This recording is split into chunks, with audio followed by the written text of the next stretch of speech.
Daddy, I am bad, and they know I'm bad. Woo! Two bad people. The one was John Wayne, he's dead, brother. Really now? Welcome to the Generation Gap Podcast. I am Lunchbox. I'm Gleek. And, I love me some wrestling. Yes, you do. As we have mentioned several fucking times. And You have mentioned. As I have mentioned several fucking times. And, I can't believe that Dusty Rhodes is no longer here. Well, it's his time, man. Yeah. I mean, how old was he? He was, I do believe he was either, I think he was in his 60s. 60s? Yeah. My dad's mom,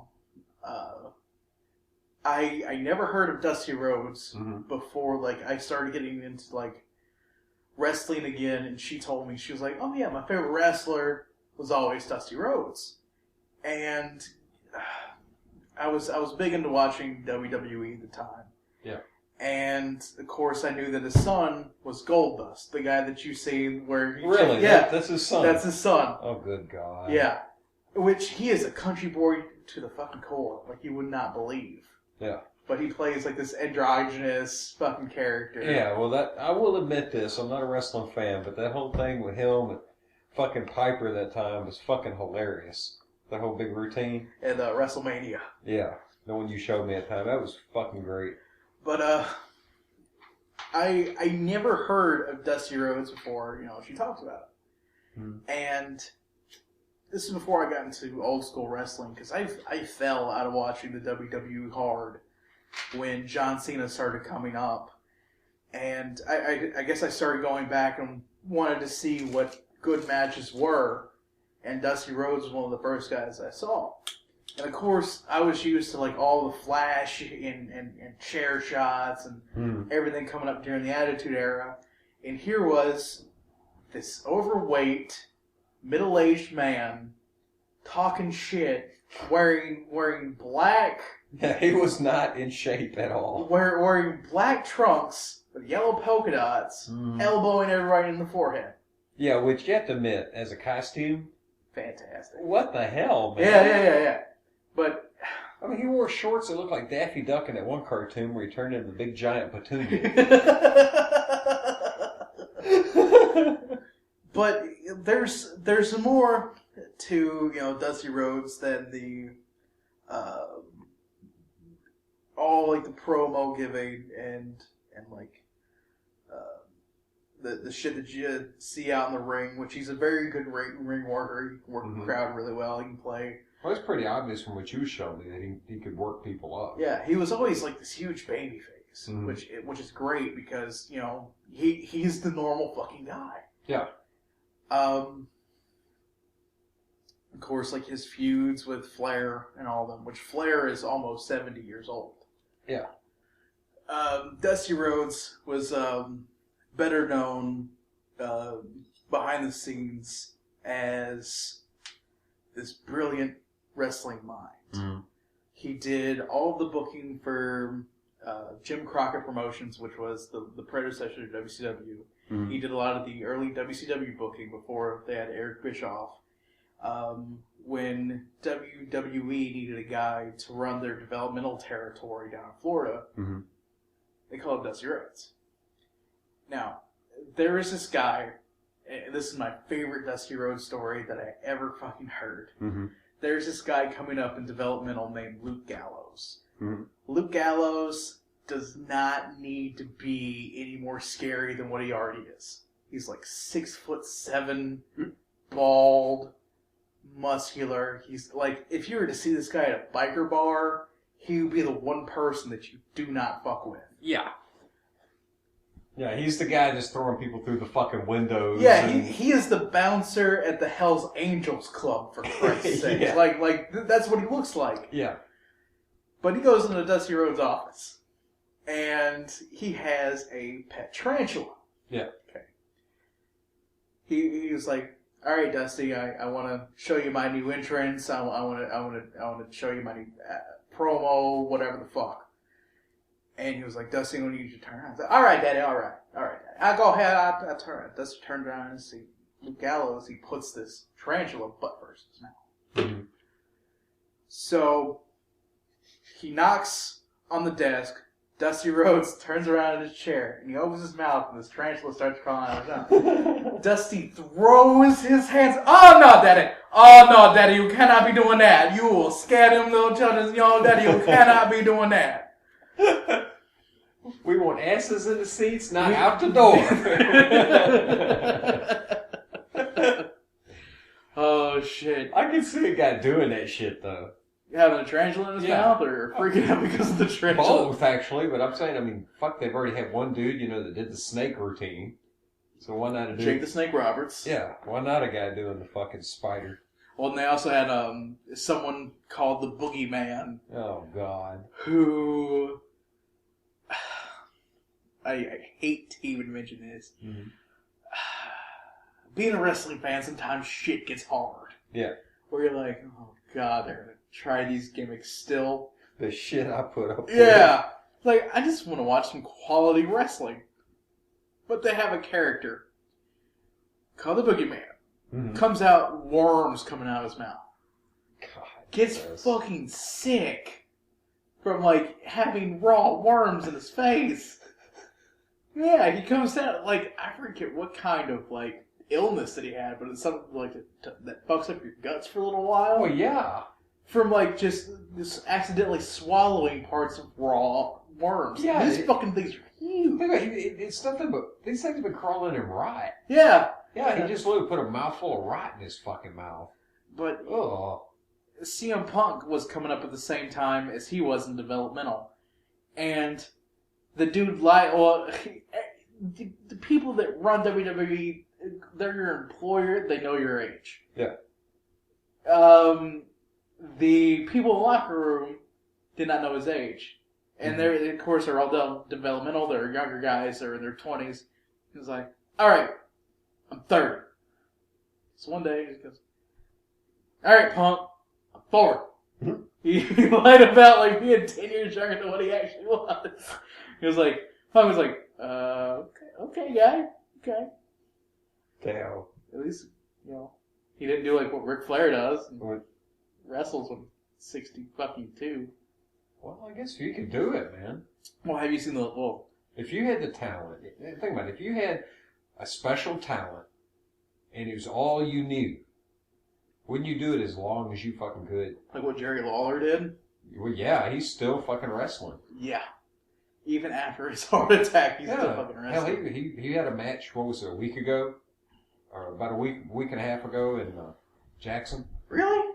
Yeah. Oh, yeah, you told me about that. Yeah, you was in Jackson. I wonder if Lunchbox is there. I was wondering that. I was like, fuck, he's in, Lunchbox is in fucking Jackson.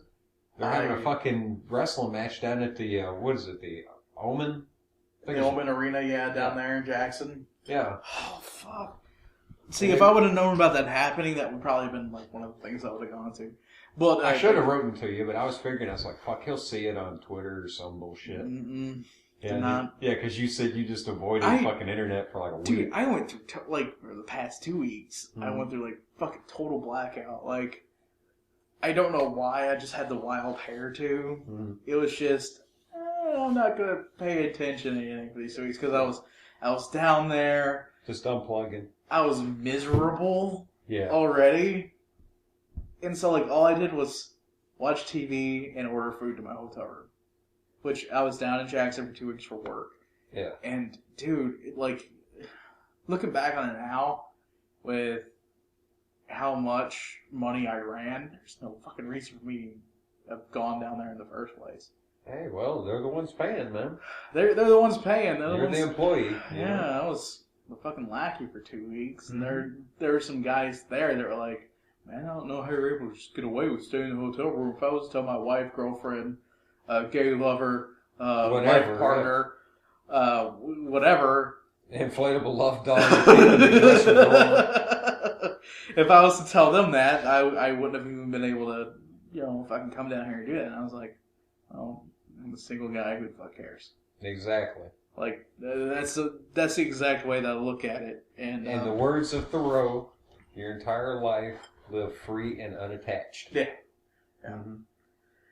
Let me get back to when I first discovered fucking Dusty Rhodes. Because, like, I knew of Goldust, his son. Mm-hmm.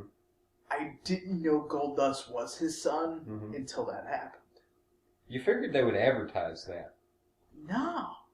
Why not? Like, yeah, just you figure it would be... Goldust had a career in the WWE before Goldust. He was just Dustin Rhodes. Yeah. Like they were this father-son tag team. They did some shit for a little while. And then, Dusty went to WCW with them. I guess his son wanted to go off to his own thing. Exactly. Yeah, make his own fucking name.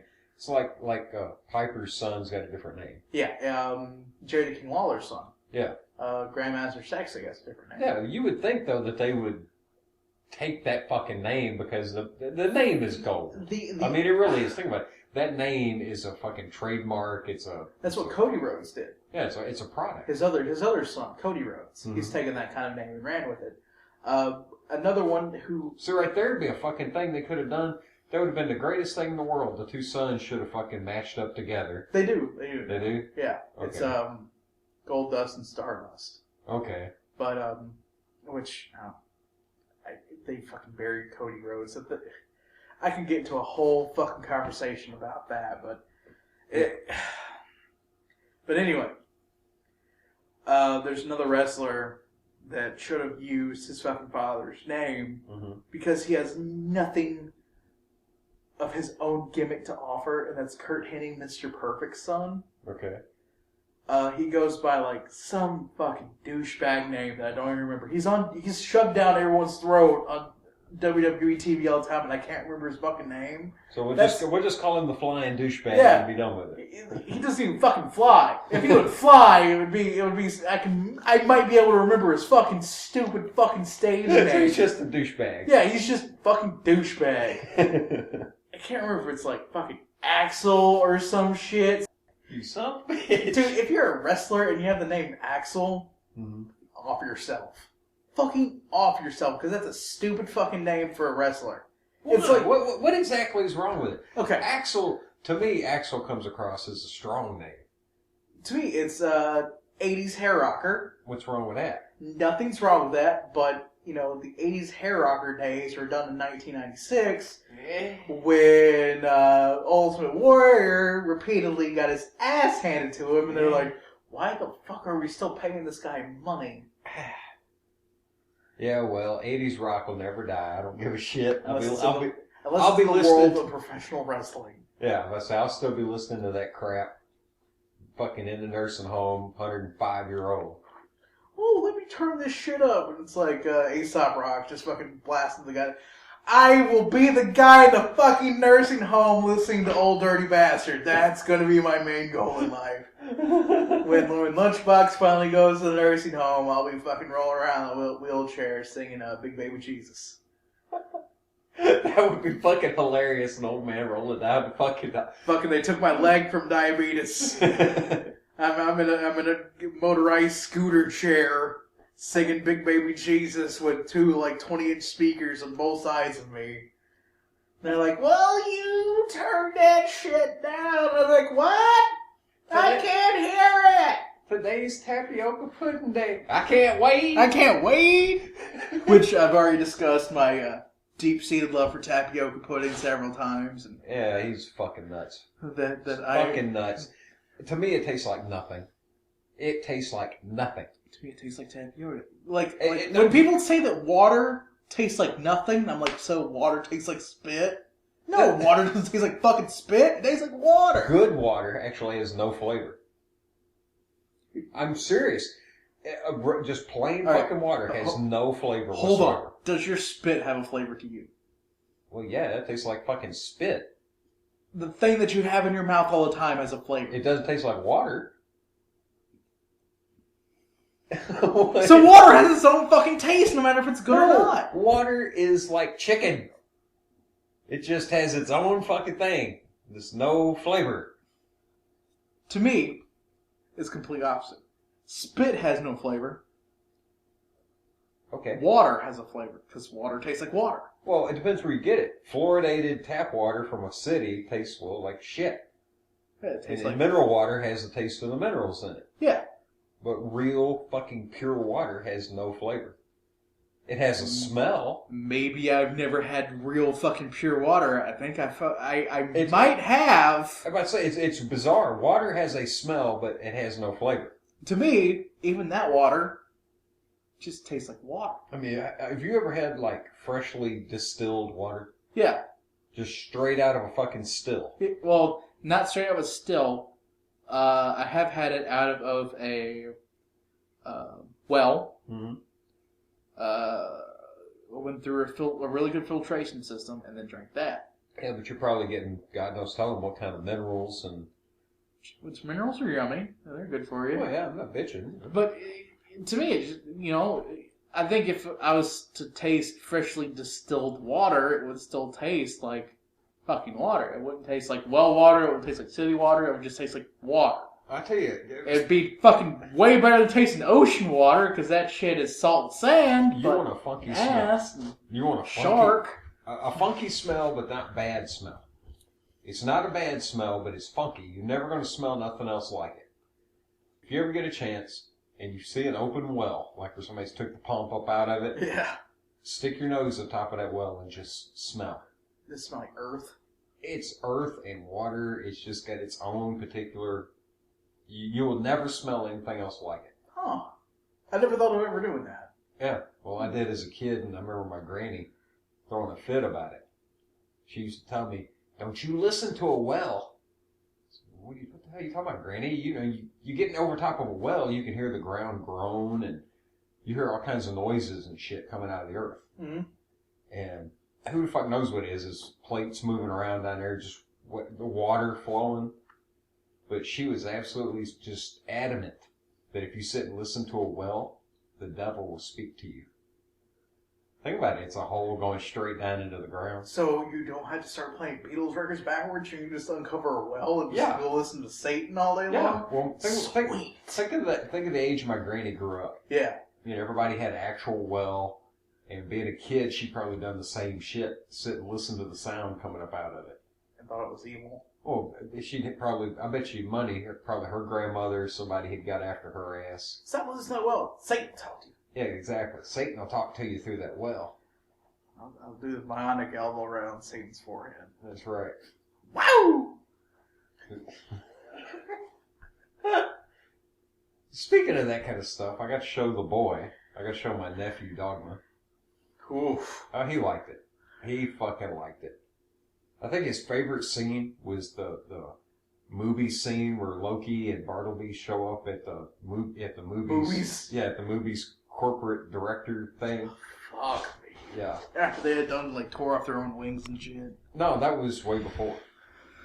That's when they were headed towards. They were going from Minnesota to. I think it's Minnesota they're in. Yeah. Yeah, they're heading to New Jersey. Yeah. He thought that was fucking hilarious, though. Like where it switches away and you just hear Loki in the background. Don't run! Don't run! Just blasting them fuckers. He ate that shit up. Yay for corporate killing sprees. Well, I got a chance to show the boy the first 4 View Askew movies. And he fucking loved them. Dude, I don't understand. This is one of the guys that I really don't understand people talking shit about, and that's Kevin Smith. Well, he catches, okay. I think you gotta have the right frame of mind. You have to have the right sense of humor and growing up in the right time period. Like for me, he released his movie in 94. Yeah. His first one. I graduated in 93. And, but I didn't get to see the movie for a year or so. It was like 95 or 96 till I got to see the, Clerks. Yeah. Because, dude, it just was not at the fucking video store. No. And I hadn't even heard of it for like a year after it come out. By that time, I'm 20, 21, up through there. I was the age that he was when he made that film. The fucking time period. I understood every fucking thing he was talking about. Yeah. I fucking understood it. See, I had seen, I think the first View Askew movie that I watched was John and Silent Bob Strike Back. That's a hell of a one to jump into. Yeah. Like I loved the humor that was in it. Yeah. And then like I think I saw Dogma, and I thought that was a pretty good movie. Mm-hmm. You know, George fucking Carlin. Yeah. And then I think it was like shortly after we started hanging out. Like I had seen Clerks before, but I really didn't pay any attention to it. Mm-hmm. And I watched Clerks after starting hanging out with you, and I was like, yeah, it's a good comedy, it's a good funny movie. Then I started working at a fucking store. Yeah. And you worked at a quick stop. And started becoming goddamn Randall every fucking day, where I was the one talking about butt sex and anal and fucking just nasty shit to the other girls I was working with. When I worked at Circle K, I was a mix. I was a mix of Randall and Dante every fucking day. Because I have to admit, dude, there was a lot of Dante and me coming up. And it's still there in a way. Yeah. But there's also a lot of fucking Randall in me, too. Dude, you would have loved working at the gas station with me. Because I swear to fuck, like, after I got done, like, cleaning the kitchen and came out, it was pretty much like Randall shaking his head and snapping his finger. It was like, alright, time to get real shit done. Yeah. And just, like, one of the girls I work with, dude, I told her about the lifestyle thing that Ahmad and I had made up called Dirty Deeds. Yeah. Where it's pretty much you go out and you do kind of fucked up shit with the ladies. Yeah. And, ladies. Ma'am? Yeah. But, I told her about that, and she's this really nice girl, and she looked at me, she thought the whole idea was hilarious. Mm-hmm. But she was like, you're kind of fucked in the head, aren't you? And I was like, kind of? Just kind of? You have no idea what floats around behind these eyeballs. Like we used to do. It is a cesspool back here. For some reason, when I work with females, I get them to just tell me, like, the grossest, most degrading shit they've ever done. God. I don't know how I do it. I guess it's just the way that I come off, because I start off... Dude, okay, this will hurt back in high school. This will be like a prelude to a Sick Nasty Part 2 Electric Boogaloo. Mm-hmm. Well, you get them to talk about it. Me coming up, I was the one to get them to do it. Yeah. But, dude, there were some days at lunch when I was bored, and we used to sit with a couple of these girls, and I would just tell weird jerk-off stories, which they would be fucking rolling. And I thought it was the funniest shit ever. Yeah. Like I'm not getting laid. Like, fuck it. I might as well get my kicks out of it by trying to gross these people out. Yeah. Oh, believe me, dude, coming up, I heard some crazy shit. Some of the conversations, you know, like me and my friends would have with chicks, fucking ridiculous, dude. Dude. You know, I wished in a way I could go back. I really would love to have been able to go back and tell myself at about 15, 16 to carry a tape recorder and just secretly record every fucking thing, not to spy on people so much. But this will be comedy fucking gold! Gold! I don't even have to write a script. Gold! Okay. Yeah. I don't even have to write a script. All I gotta do is transcribe every fucking thing that's said and put this situation... next to this one, before that one. Dude, Quentin Tarantino couldn't write a script this fucking good. You know what I'm saying? If you go back to the conversations you had as a kid. Yeah. And you could just transcribe them. If I go back to high school and fucking some of my whacked out, drunken on drugs, happy fun time, fucking fun hour. Yeah. And like, remember some of the shit that I said? Yeah. Holy fuck. Yeah, that's what I'm saying. Like last weekend when I was blackout drunk, and I don't remember doing any of that shit. Yeah, I should have recorded your ass. I really should have. It's like we should have podcasted that night instead of the night after. What just gets me is the number of times that you'll be fucking blotto and I ain't had a fucking drink one. Because I have to drive. Casa de Lunchbox, we'll have a pull-out sleeper couch bed, though. I'm gonna have to, because Man, it kills me. If people drinking around me and I ain't, it's like I gotta be the responsible asshole. I have to be the responsible one. Make sure that everybody gets home. Well, that too, and I have to admit, trying to drive a fucking moped when you're fucking blotto, it is not fucking fun. Yeah, didn't you try that, like, a little fucking maneuver? Yeah. Because Gleek decided one night when he was over here. Yeah, fuck it, I'll have a couple of drinks. He was like, I'll nip on some shots and, hardcore fucking goddamn Irish whiskey, goddamn fucking Jameson. Yeah, well, I was figuring, I got about 3 hours. I can take a shot or two, and it'll clear out before I have to go. Gleek, did not realize that, Jameson hits like a brick. Yeah. When you don't realize it. Thank you, sleeper Irish whiskey. Well, the thing was, I was totally clear-headed. I was walking around. I'm all good. I've drank quite a bit in my life, and I know my limits.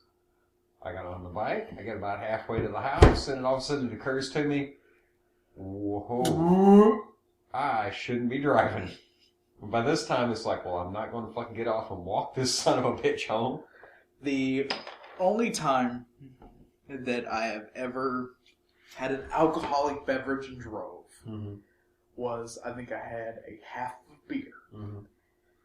Which, it takes me quite a bit to load it. I had a half a beer, and then I drove down from my house to the little store here. I was like, fuck! Like, I only had like 2 beers left over from the night before. Like, my parents had gone out of town or something. And I was like, oh, you give me a couple more 6-packs, I'll be fucking good. I got into the store. Of course, half a beer means that your breath still smells like fucking beer. Oh, yeah. Okay? One of the new cops in town was in the store. Lovely. Oh, I was like, holy fucking shit. So, and, he's going to really believe me when I tell him I had half a beer. Yeah. He's going to have me out here in the parking lot fucking doing the monkey dance. Yeah, and doing, touch your nose and we'll stand on one foot. Stick your finger in your ass and jerk off at the same time, But, I made sure to stay at least an aisle away from the entire time. Like, he was, like, in the middle aisle, he was, like, some chips or shit. Breathe through your nose. Yeah. I was picking up some Tums and shit, because I know, like, the day after, like, I drink a lot of beer, like, I get fucking heartburn. Yeah. So I was going ahead and I was picking up some Tums. Like, and I stayed over there looking at the fucking medicine section of a gas station for, like, 10 minutes, which... You only need like 2 seconds to look at the medicine section of a gas station. Like, do you have a fucking headache? Do you have diarrhea? Do you have heartburn? Yeah. Is it so bad you're willing to pay these prices for this little amount of shit? Yeah. So, he finally fucks the fuck off, and I'm like, alright, fuck. Grab the Tums and rush back, get me 2 6-packs of Miller High Life, and I'm like, I put them up on the counter, and like, one of the girls I used to work with, who might be on this podcast, I hope the Shelby. Yeah. I was like, fucking hurry up, check me out, and get the fuck out of here. She leans forward, she was like, have you been drinking? I was like, I have literally had half a beer. But I just know. I just know that this asshole would want to fucking bust me and says, here. And she's like, bitch, I got you. Fucking check me out real quick, and I fucking rushed my ass out of there. Well, I've been an idiot and drank and drove a damn car. I've done it a few times when I was young. The worst I ever did, though, and this is a no-no, if any of you fucking people ever think of doing this, you're a fucking idiot. I was in total control. I swear to God, I really had my shit together in a way and could do this. But at the same time, I look back on it and go, how the fuck did I do it? Mm-hmm. I drove through Tampa. High on acid. Dude, let's just say... Dude, I thought the fucking traffic in Jackson was bad. Listen, holy 11 o'clock Friday night, and you were flying high on double-dipped fucking Rolling Stones acid. Oh my fucking God. Yeah. Dude, I was seeing, like, every car had 6 headlights, and they had this weird streak in between them. And the ground, the whole fucking road looked like it was wet, even though it hadn't rained in forever. Just the way the lights were reflecting off of it, it looked like it was wet. Holy fuck. Yeah. And it just, I was in control though. I knew it was all bullshit. And it was just like, ooh, pretty colors. And I'm just driving just pretty as you fucking please. My buddy is freaking the fuck out. Because we come out to the car and he got behind the wheel. And I remember him looking at me and he's like, I am fucked up. You know, like I could see it in his eyes, like, oh my God, he is a little mouse hidden in the corner of his mind at this moment. A little scared mouse and back the there. Entire world is this giant block of cheese. And it's too big. Yeah. It's too fucking big. It's too much to handle. Yeah. Holy Christ. And I hopped out. I remember being all just bopping, you know, hey, I'll do it. I got this motherfucker, no fucking problem. Backed out, just drove like it wasn't shit. And I remember we got to the fucking house and I turned the car off. We listened to the radio for like an hour and a half. And then realized we'd been sitting in the car for an hour and a half. Just talking and bullshitting. I mean, looking back on it, it was a really good night. Yeah. But I think back on that, I was like, you shouldn't have been driving a car on fucking acid. Now for our lovely people at home, Gleek hates driving vehicles. He hates it. I hate driving. For you to actually tell a story of where you enjoyed your drive. Well, yeah, I guess it's because I was on Dude. I hate driving, and I really hate big city traffic. Unless you're on acid. Oh, yeah. Yeah, and this is before I realized that I needed glasses. Holy fucking shit. Yeah, I discovered I'm glad I didn't take that sip of beer, because I would have spit it fucking everywhere. I was in fucking Florida when I realized I needed glasses. Because I remember looking at a giant billboard, and I couldn't read what the fuck was on it.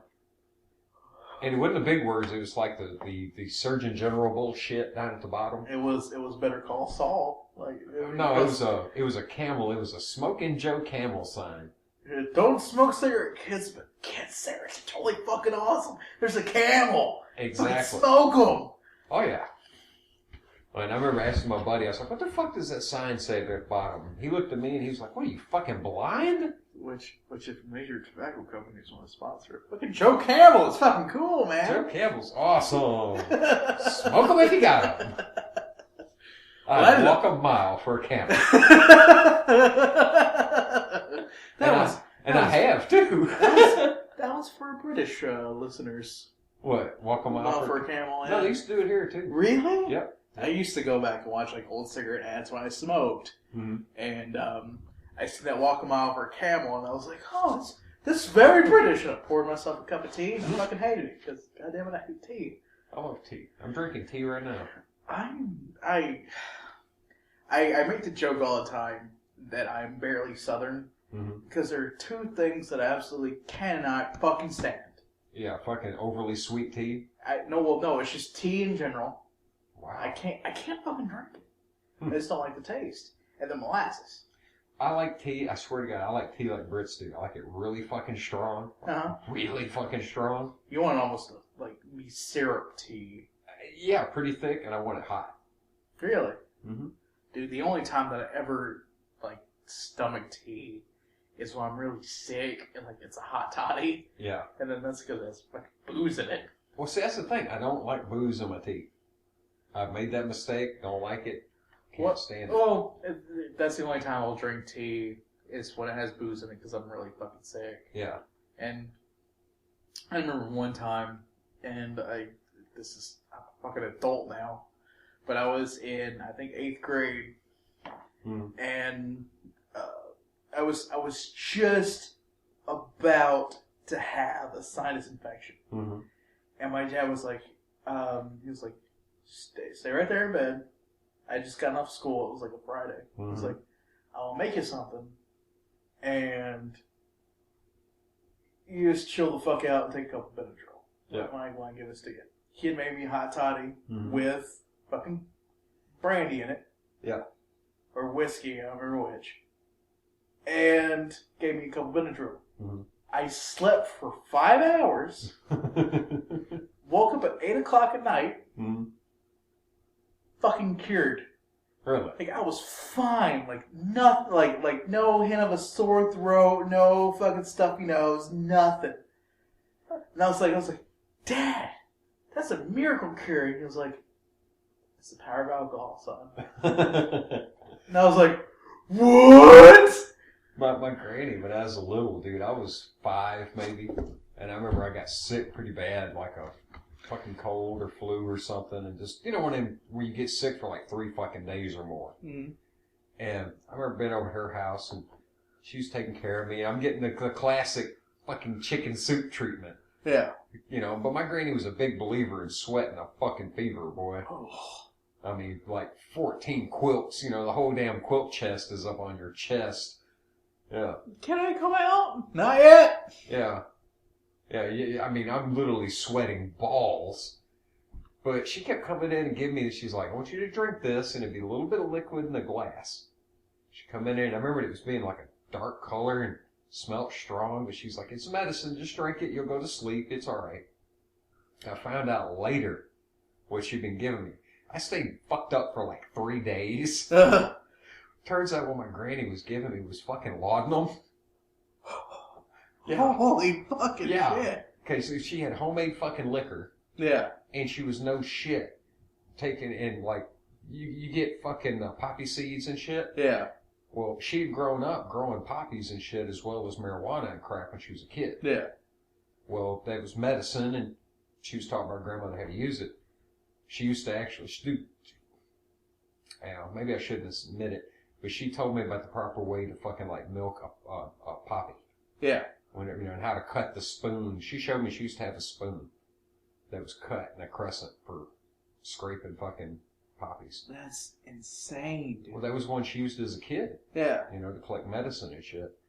And what she was doing was taking poppy seeds. She went and bought a huge fucking bottle of them and was boiling them up. Yeah. And then adding that to the fucking homemade liquor. Well, that's fucking laudanum. It's opium and fucking alcohol put together. Yeah. Yeah. Dude, that's... Well, I mean, she was just giving me the old school cure to knock your ass out and make you sleep for 3 days. Well, you told me beforehand that your, what was it, your great-grandmother was like an Indian medicine woman? Yeah, pretty much. Yeah.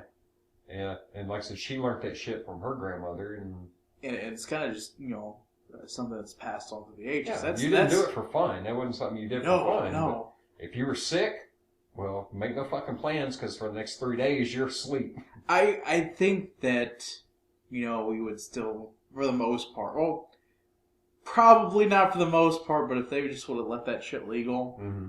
that would be more seen as a medicine. Yeah. Than, I don't want to recreationally get fucked up and fuck my life up on it. In Holland, they said ever since they made, like, they quit giving a shit about marijuana, that the amount of kids that were doing fucking weed went down. Because it wasn't cool. It wasn't, you weren't the bad boy for doing it. Yeah, it's like, oh, I just want to get stoned. Yeah. Watch MTV Cribs for 4 fucking hours. Yeah. Drool. Well, you know, when I think about it, though, it's just funny that in, like, today's age, people would flip the fuck out if they knew grandmother was giving a kid laudanum. Yeah. But yet they'll take that same kid to the fucking doctor, and that kid, or the doctor will give that kid the best speed they have ever fucking made. Or the best pharmaceutical fucking opium. Yeah. You know, I mean, we only fought wars for it, you know. Yeah. I mean, that's how, yeah. You know. But who gives a fuck about, you know, dihydroamphetamine? What the fuck is that? Oh, Lunchbox, we're here to teach you a little lesson what fucking dihydroamphetamine is. So that's what I'm saying. Goddamn Adderall. Dihydroamphetamine is the fucking chemical name for Adderall. A good example. My father years ago had cancer. Uh-huh. I remember looking up his medicine, and it was morphine sulfate, and there was some other shit he had. I got to look them up, and, you know, it's all heavy-duty fucking opiates. And I looked up this one name, and I don't remember the exact fucking name, but I remember it come up that it literally was fucking like, it was made by like Bayer Aspirin Company. Uh-huh. It was literally prescription heroin. I swear to God, when my dad had cancer, they were giving him heroin. Yeah. Which I understand for the pain. Like the doctor said, he says, if you get better from this, if you beat it, we'll worry about addiction later. Yeah. You know, and my old man was like, yeah, shit, no fucking problem. But it's all about making it through the initial struggle and then dealing with the shit afterward. Now, Let's just say, though, somebody was sick, they're fucked up, and they want to use, quote, traditional medicines. And listen, they would be hung out to fucking dry in today's age. Yeah. If you had some grandmother that was being a fucking nice grandmother, and she's literally going out in the yard and milking her fucking poppies when they're making seeds, collecting the gum, and purposely giving it to the child, or even just an adult, giving it to them as proper medicine, they bust your ass. You go to the doctor, and that son of a bitch will hand you the same fucking thing with a $400 price tag on it. It's like say you have like a severe appetite problem. You just can't fucking eat. Yeah. And then they're like, well, we'll give you, appetite increasers and this, that, and the other. Or you can just go smoke a dude. Or you smoke a bowl and you'll make a peanut butter pepper jack and a turkey sandwich. And eat the whole fucking thing. And be like, this is the best things in sliced bread. On sliced bread. Exactly. Your ass will sit down and eat a fucking bushel of marshmallows and enjoy every fucking minute of it. Glue your ass to the seat watching Comedy Central Friday night stand up, and you can't laugh at anything. The only thing you because you forget the setup of the joke before they hit the punchline. Yeah, you'll be telling the doctor, "Oh, I'm eating like gangbusters now, doc. It's just I can't shit." Oh, but that's the fun part. Yeah, but it just blows me away though. I remember it really occurred to me, like I said. By the time my father, had cancer and shit, and I'm looking at his medicines to see what they were, that's where I got to thinking back to my grandmother and shit. Yeah. And I already knew that the whole drug war crap was garbage. I knew it was then, but it really got hit home. I was like, well, for one, why in the fuck we live in a world where I couldn't go down to the corner store and pick up a fucking pack of Mary J. Wanos instead of Marlboros, I should have been able to go down there, pick up a pack of that, hand it to my father, and says, here, smoke these, or eat them, or whatever the fuck you gotta do, instead of taking all this fucking heroin. I mean, for real?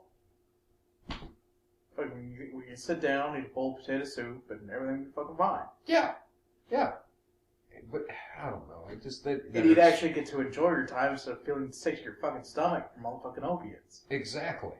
Which I think... So plugged up you can't fucking move because opiates will, plug you up. Yeah, whenever I heard anyone ever talk about, taking hydros or something like that, they would just get fucking so sick to their stomach. Yeah. I'm like, well, instead of, fucking painkillers, why don't you just smoke some pot? Yeah. You sit there, you feel better, you giggle for a little bit, you drool. You might end up building something. Remember, was it Dennis Leary said that marijuana doesn't lead to other drugs, it leads to fucking carpentry? And it's true. It's true. For me, it never did. Well, for me, it used to end up me drawing or writing or... Nope. Nothing. Really? Well, that's because of the type that... Yeah, you were smoking indica. Yeah, I was sativa. I was the traditional... sit on the couch, drool my ass off, and then after the first hour, I'm like, I'm going to fucking eat everything kind of pot smoker. Well, I grew up in the age of, I would think about it, in the 70s, it was all, everybody said Panama Red kind of shit. When I grew up, like I said, smoking the fucking 90 and onward, it was still sativa. Mm-hmm. The big shit was if you could get Kentucky bluegrass or fucking, red hair. So you guys all coming up were what I despise now. What? I can't take head highs. That's the exact opposite of me. I can't stand that sitting on the couch drooling, and I just know. To me, that's the best time to I like to do things. Oh, it'd be great when I'm sick. Yeah. If I gotta sleep, if I'm sick and want to be just fuck it, I'm checking out for 3 days while I get better. That would be different. Which you know me, and I hope that some of our audience do by now. Mm-hmm. I'm a very laid back, chill person. A little? You think? Well, I said very. A little? Just a tad, very little. Just a bit. Yeah. You see, because you can ask Lee. Chilly Willy wasn't that fucking chill, man. Dude, I think over the whole span of our friendship, You must have been like, it's like, this is the most relaxed motherfucker that I know. Yeah. Well, I'm not one to bounce off the walls people. No. Either, you know. But you get way more anxious than what I do. I do. When I'm just like, dude, man, it'll fucking work out. I get fucking... So the fact... Sometimes when I freak out, I go fucking Spurglord or something. I don't know what the fuck's wrong with me. So the fact that I even like pot that makes me chill the fuck out even more is just beyond me. It's like, dude, there's absolutely nothing... For me, there's absolutely nothing else to do. When I was a teenager, I hated skunk. You know, the term now is just like, it doesn't mean anything anymore. No, it just means really fucking smelly pot. Yeah. Well, skunk was because it was the early mix shit that, you know, the indica. Mm-hmm. People were fucking mixing indica in so that it would bulk it up and you get more from, you know, more yield. Yeah. And I remember then being disappointed as fuck with this. Everybody would say, oh, God, this stuff's so great. It's skunk. And I remember smoking it and I'm like, I want the red hair. Yeah. And I didn't know indica sativa. I didn't have a fucking clue. I just knew that I didn't like the high. I don't want this. I want the shit we used to have. My favorite. It gets me, old folks used to bitch at me, you know, about the weed. They were like, oh, hell, the shit you're smoking now ain't nothing. You know, they've watered it down. And I realize now that, yeah, the red hair that we were getting in, the sativa, was watered down compared to what they had. Yeah. You know? See, what I had during high school, it smelled like sausage. Mm-hmm. Like just fucking breakfast sausage. Mm-hmm. And it was sticky. So I always gave the name with like dark green sticky. I didn't want to tell people fucking, like Cat Williams says, regular fucking weed. It's like, I don't need nothing special, just some weed. Just dark green fucking sticky. Yeah. I'll smoke it. I'll fucking veg out for however fucking long. Yeah. I'll eat and then I'll go to bed. I was happy, hungry, horny. Yeah. That's it. Well, when I went to Oregon, and my buddy, they're legal. He was growing for his wife. He's a caregiver and all that. And yeah. She had a card and all that shit. But they were growing, I remember, Afghani fucking kush. Yeah. Yeah. I mean, this is pure, straight out of the fucking mountains of Afghanistan. You know, this is where the seeds and shit come from. You want to talk about one-hitter goddamn quitters. Ungodly looking bushes, dude. Yeah. The fucking bushes, they get up like 6 foot, but Jesus, it is fucking huge. Well, I mean, the leaves are just like that big around. They're fucking enormous. But I remember him picking up a bud. And this is no shit. This is before I ever seen him, you know, he'd growing it or nothing. He picked this bud out of this damn mason jar. Which blew me away, the idea of keeping bud in a mason jar. How the fuck am I supposed to hide that? That mason jar is fucking huge. Yeah. You know? I'm thinking with southern paranoia. But he takes this... Boy, don't you be smoking that devil grass? Yeah. And takes your ass out behind the woodshed and whoops it with a goddamn switch. But yeah. But he takes this fucking bud. It is about maybe half as long as your finger. Uh-huh. And he's like, dude, check this shit out. It just sticks it to the fucking wall. Alright, do you remember them toys when you was a kid that looked like an octopus? Or the hand that you could fucking slap. Yeah, you could throw it at the wall and it'd fucking stick for a minute and then like roll down. Well, imagine if it didn't actually roll. It was just stuck there. That's what that did. It like was just flicking a booger. Exactly. He stuck this fucking bud right to the fucking wall. And we were sitting there talking. He goes picking up some more and fucking packing a bowl and he's like, you gotta try this. And I'm sitting there just looking at this fucking bud, waiting for it to fall off the goddamn wall. He had to reach up and pull it. That's fucking insane. The stickiest of the icky. Holy fuck. Yeah. I mean, I understand why they grew that because it's so strong and it's medicinal. Uh-huh. That shit's too much. I don't like that. That's not... It was just pure indigo. And I just do not like that fucking buzz. The only high times I ever read. The only high times. The only high times. I papered a room one time with all the copies of High Time I had. The I only had shit going back into like the early 80s. Fan-fucking-tastic. Oh yeah. But the only high times I ever read was... When they were first fucking with Mm-hmm. a mix of like Black Widow Mm-hmm. and something else. Mm-hmm. And the guy that had bred it said that he had rolled a joint with it. Mm-hmm. And says that was the worst mistake he had ever made. Mm-hmm. Was rolling the joint with this shit. Yeah, some of that shit you can't smoke through a joint. He took one puff of it. Mm-hmm. Decided after that one puff that he was going to put it out. Mm-hmm. And like was couch locked for like 6 hours. It was literally a one-hitter quitter. Yeah. Like you shouldn't roll a joint with this. You shouldn't even pack a bowl with it. Fuck a bong. Yeah. You need a one-hit fucking pipe. Yeah. And you're good for the day. Well, some of this that like my buddy's growing, dude, it's so fucking sticky you can hit through it. You take 2 hits out of a joint and it just clog up. Ugh. I mean, you just could not fucking hit it. You had to smoke it through a fucking pipe or make edibles out of it. Yeah. And I don't know. I think if it was legal, all right, what I would probably want to do, I've done decided if it ever gets legal, I'm going to go back and follow my family heritage.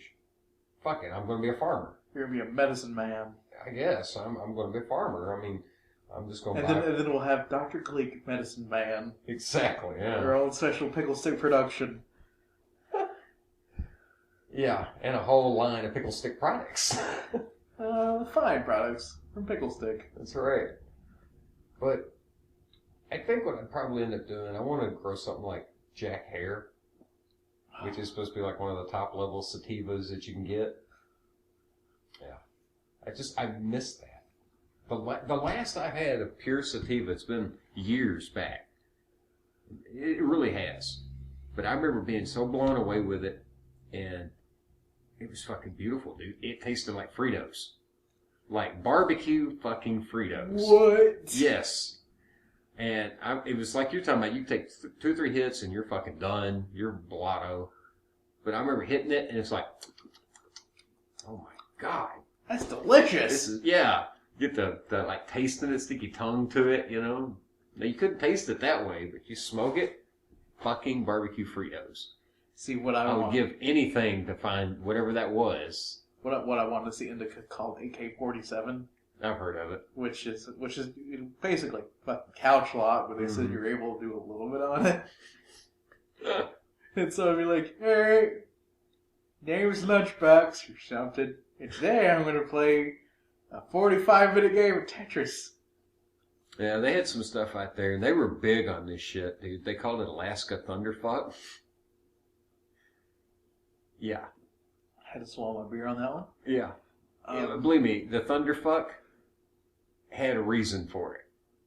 Because you were fucked. Dude, you were just fucked. You ain't gonna do shit. You're gonna play that fucking Xbox. You're gonna play that PlayStation. Dude, when I got fucking couch locked high, I didn't do nothing except for watch television. Really? Like if I was couch locked high and we were just gonna fucking watch YouTube videos and be like, I would fucking pick up the remote hand and be like, you take care of this. It's like I can't do this right now. It's either that or we're about to sit and watch a 6-hour All in the Family marathon. It's like, just fucking put it on autoplay. I don't fucking care. I can't do nothing.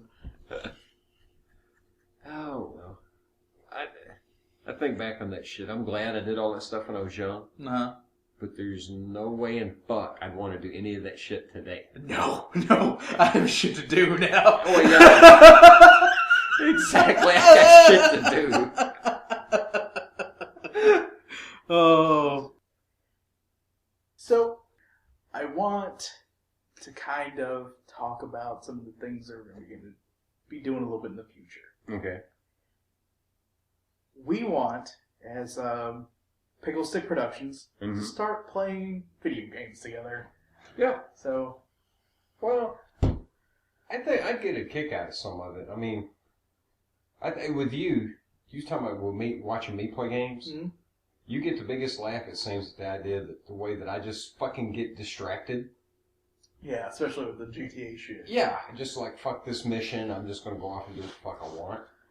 Yeah. And I've always played games like that. I always hated getting boxed in. And With me, I'm the exact opposite. I want to see, like, what the next part of the story is going to be. I want to see, progression. I want to move forward. And I do like what you say, I do a little bit of the fucking around and, blowing shit up, driving around, see what there is to explore. Yeah. But watching Gleek play Grand Theft Auto, he makes up his own game within it. Gleek's, the first, I was like, here's GTA 5, dude, here's a controller. And I hadn't gotten very far in my second playthrough. Gleek goes around and starts, murdering people, beating up people. Then, finds to just, fucking take gainers off of cliffs and other, little fucking inclines. Yeah, it's time to climb the clock tower. And thought it was the funniest shit, just, fucking Franklin falling over face first into things. Just seeing just how far I can put the car over that building. Yeah. That and stealing the bus, and we're gonna go on a road trip, and fucking driving it up a creek, and then getting stuck, and then shooting everybody on it. It was like, well, you're all gonna fucking die, and then tries to follow the creek up, and then runs into a dam. It's like, fuck, can't get any further. Yeah, well, that's the way I've always played shit. Because with me, dude, I go crazy with the repetition. Yeah. I've had so many games that just great fucking games, just killer fucking games, and I just cannot stand them no more. Just the repetition of the missions, and it's like whenever a mission starts turning into the same fucking thing. Yeah, fuck that. You would not last in an MMO at all. No, I wouldn't. Like the first time somebody tried to organize me and tell me what to do, and well, not only that, dude. There's so many fucking fetch quests. Yeah. That I think after the third one, you'd be like, fuck this fuck game. That's why, like I said, the only time I ever sit down to WoW, all I did was run around and hit rabbits in the head with a hammer. Yeah. Yeah, it fucking freaked our friend out. He was like, get the fuck up, you're doing it wrong. He couldn't stand it. He could not stand to watch me play it. I had buddies who would sit in the same room and use, computers to do other shit while I was playing WoW. Mm-hmm. And I was never an asshole while playing World of Warcraft. Mm-hmm. But I could come off as it, because, I use Ventrilo, so you have to, open the mic physically. I would, the headset I'm wearing now, I would put it around my neck, and I'm looking around, these are the dumbest fucking group of jack-offs I've ever had to deal with in my entire fucking life. And, we would go into raids and shit, and I went open mic, and then other people in the room here would be like, "This is so fucking stupid. This is the most stupidest goddamn shit I've ever had to do. This fucking dude just fucking ran into fire. What a fucking dipshit!" Yeah, see, I couldn't play that shit. I couldn't. Well, the whole, like you said, the little quest, and for me watching that kind of shit, it was the repetition. Mm-hmm. It's the same fucking game over and over and over and over. Yeah. And I know people that have taken every single class, which I think there's 10 classes now, and leveled them all the way up. Taken every profession and leveled it all the way up. Fuck that. So they would have fucking everything. Fuck that. And I remember a game, though. I remember watching kids play this shit at the library. And this was... RuneScape? Yeah. Holy fuck, that was so bad that I didn't even get into it. Oh my god. Dude, I seen Ultima Online, and I was like, this is fucking crap. I remember there was a period of about 6 to 8 months. Didn't have the internet, just shit was going bad. You know, just bad times. At the library to get my shit done. I remember I used to have, it was just stupid, the shit I had to go through. I remember having to go get on the internet using a PSP. Oof. Yeah, when their library's closed and that's all I had that could access. Yeah. Have you ever tried to use Merc? Fucking IRC chat, using a PSP? No, I can't see that I have. Pain in the ass, boy. But I remember watching these kids, and all these kids are freaking the fuck out. And I'm like, what the fuck are these kids playing? And I was looking over and they're playing fucking RuneScape. And I was like, oh my god, there's a game that sucks worse than WoW. How is this even fucking possible? Now, I'm gonna fucking wag my finger here.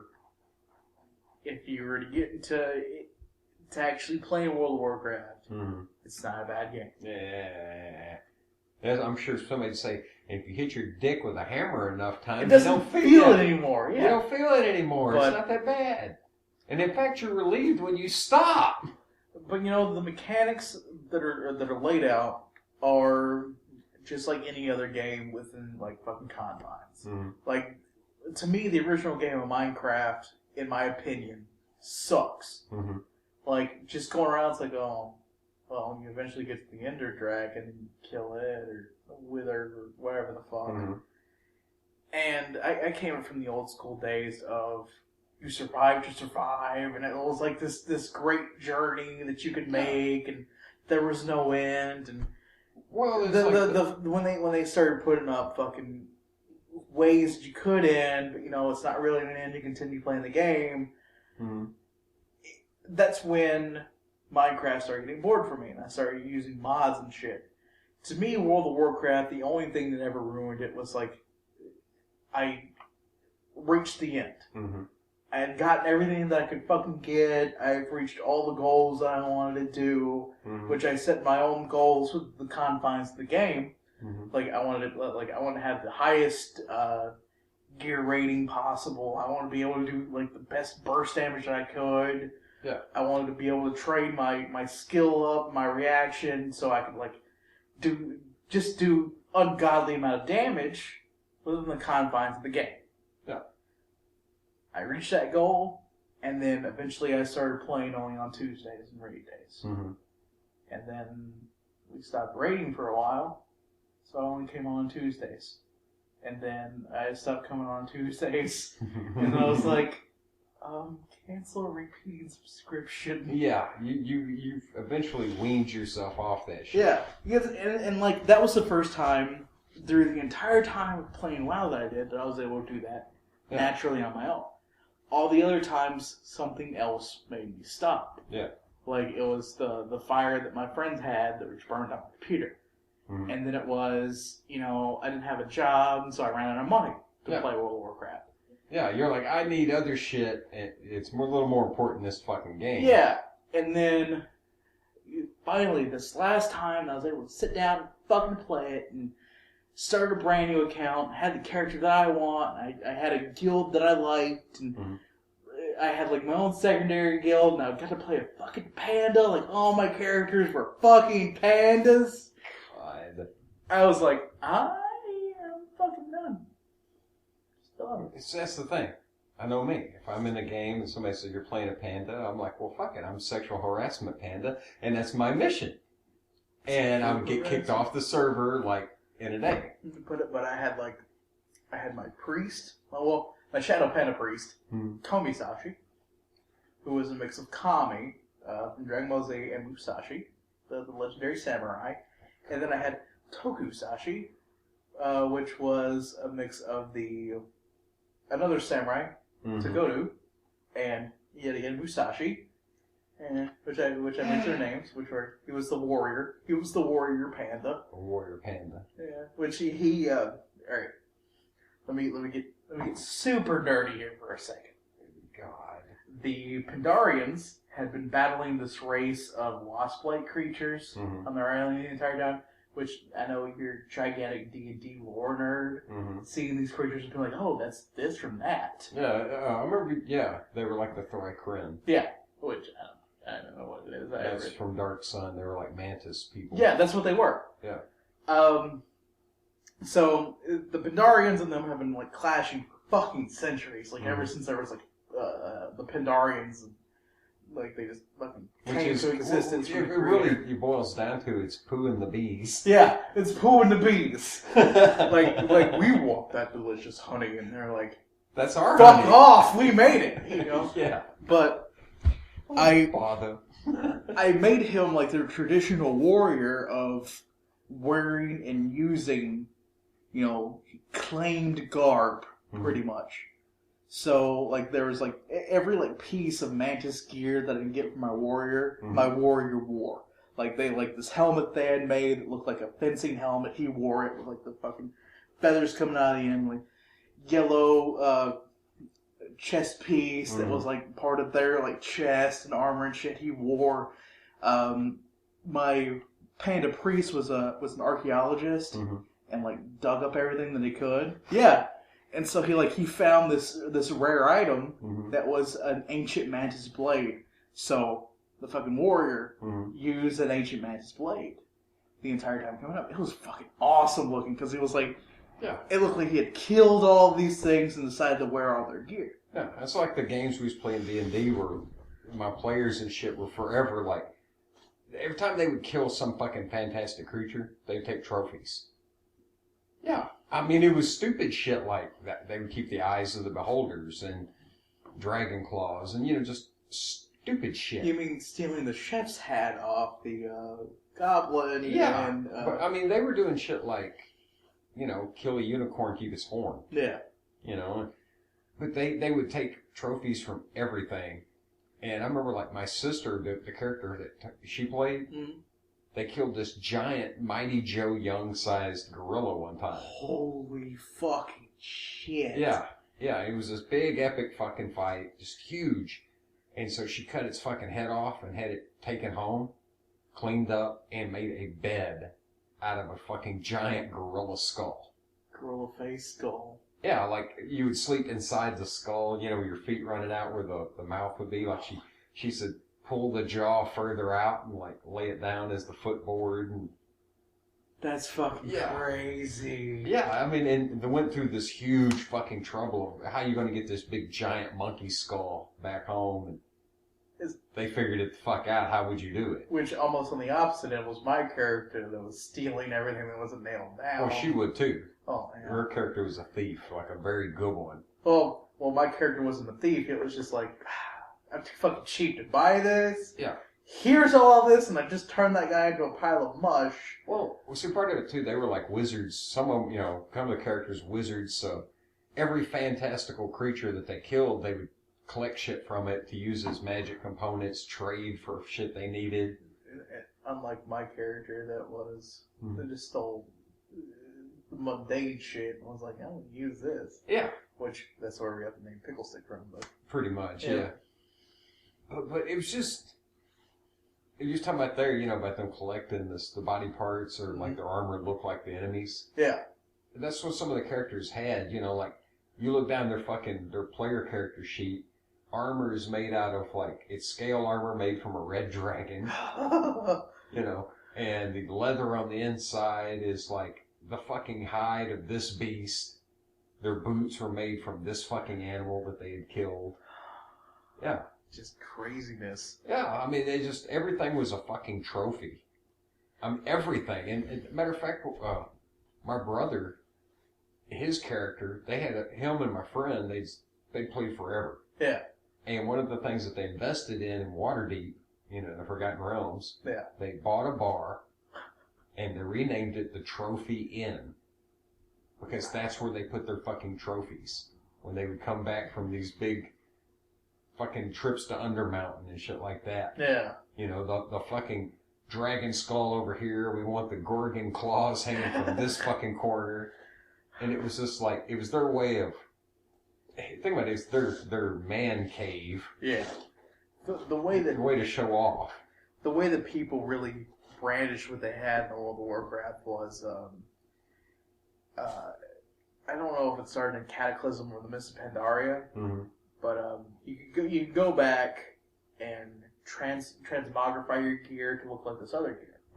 And so like it was kind of like people would go through and defeat like all these old dungeons and raids either by themselves or with small parties to try to get like certain pieces of gear which had like certain percentage drops and shit. Yeah.